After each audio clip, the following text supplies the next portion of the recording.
Welcome back to Under the Lens.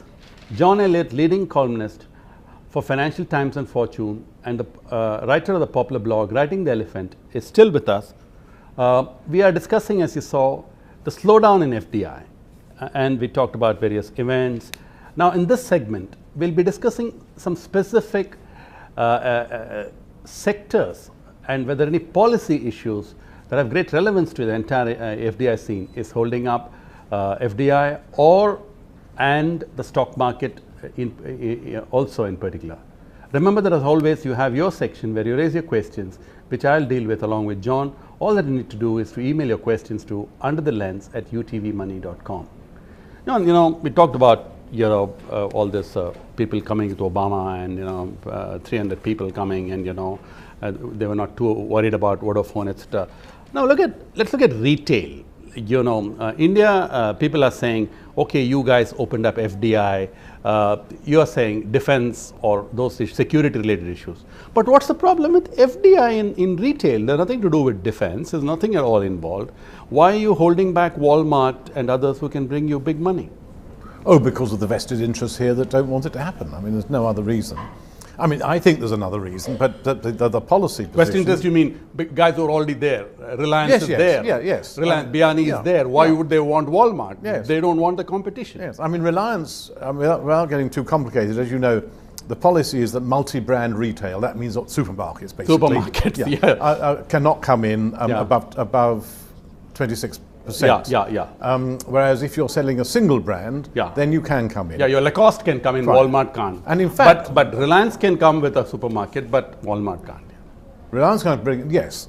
So supermarkets are good news up to a point, but Reliance have given a 51% majority stake to Hamleys, the British toy company, and to Marks and Spencer's in their single brand area, because they recognise that they need they want the expertise. Are we shooting ourselves in the foot, or this argument that it'll, small traders will go out of jobs? Is that relevant with your experience? There's two areas. There's small traders going out of jobs, and there's the middlemen who run the system between the farm, supply chain. And the supply chain between the farm and the shops, and between the farm and the food shops.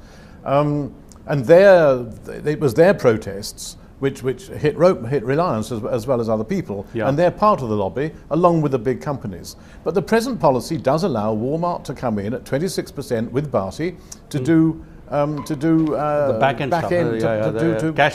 cash and carry. Yes, and that means the technology can come in. Walmart can come and do the back end. After that, the Indian companies can run the shops. And the way that Walmart operates in America, doing down all its suppliers, treating its workers badly, treating its unions badly if it's got any, it's got a dreadful reputation. Is that right? Yeah. Yes, it's not a nice company to deal with in America, and some places don't want it. Tesco also in Britain has got a bad reputation in some areas. Okay. So there is a question here. I mean, on the other hand, if you could control the way they operate, it might be a good idea, and it might give a fillip to the business. But I don't think it matters too much. No big deal. You want FDI either for what? For technology or for money? Yeah. Well, there's plenty of money here to do what needs to be done. And then technology and expertise can be bought in as Reliance has done. Although Reliance got its food shops very badly wrong, it's now redoing them and it's having a second go. At enormous cost. What about defense? Is that a taboo sector still? Or? You'll think I'm anti-FDI, and I'm not anti-FDI. But on defence, there's a different argument against FDI coming in beyond the 26% which at present is allowed. And it's this.